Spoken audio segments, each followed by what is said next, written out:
Our reading this morning is from Jeremiah chapter 13, verses 1 to 11. This is what the Lord said to me. Go and buy a linen belt and put it round your waist, but do not let it touch water. So I bought the belt as the Lord directed me and put it round my waist. Then the word of the Lord came to me a second time. Take the belt you bought and were wearing round your waist and go now to Perath and hide it there in a crevice in the rocks. So I went and hid it at Perath as the Lord told me. Many days later the Lord said to me, Go now to Perath and get the belt I told you to hide there. So I went to Perath and dug up the belt and took it from the place where I had hidden it.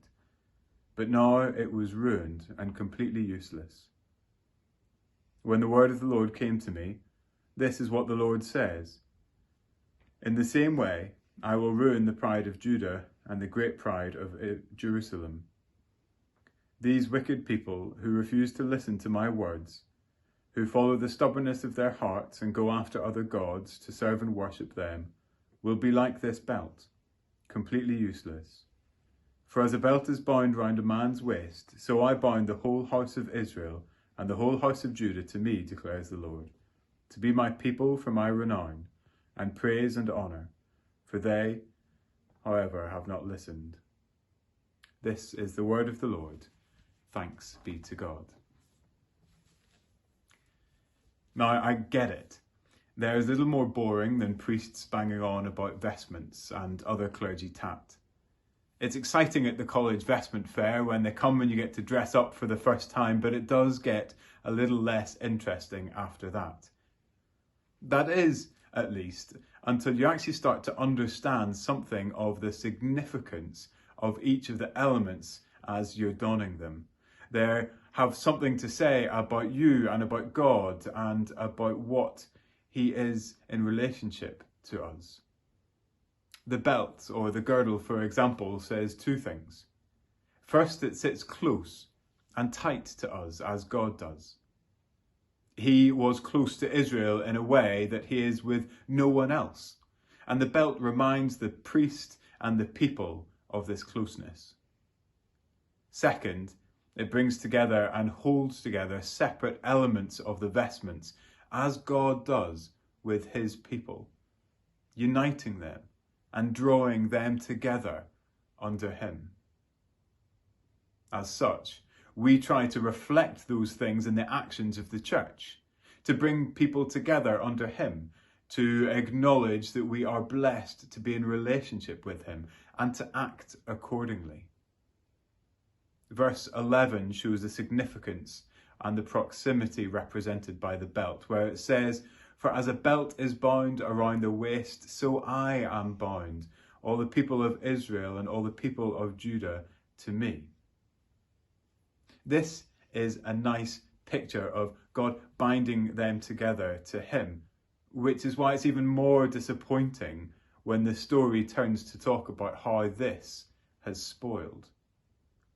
The story becomes one of judgment upon Israel and Judah. They were to be as priests amongst the nations, to show forth His righteousness and proclaim His will. They were to be different, but they did not appreciate this. More than that, actually, because they knew that that was their role, and they spoiled it. They allowed it to spoil. We see here that they had not acted in a way which upheld this righteous rule. They had not kept together in unity with and under God. They did not live up to the special significance which they had been given as God's people, uniquely close to Him in relationship. They had moved away from His law and His love. Now, we cannot always immediately superimpose the church as the body perfectly on top of references to the nation of Israel, but I think it is useful in this context. Many priests in the Church of God still wear such a belt because our role is, and should be as it was, to signify closeness with God and seek unity under Him. But has the church today lived up to this rule? Or has it let it spoil also? Have there been occasions, or seasons even, when we as God's people have not upheld our role? where we have forgotten our place as his representatives, where we have stood for discord instead of striving for unity. The reason this is so important to think about and to be challenged about is because of the consequences are so great of this negligence to do so. There is a lot at stake. For Israel, their special place in the world was not maintained by God when they forgot this.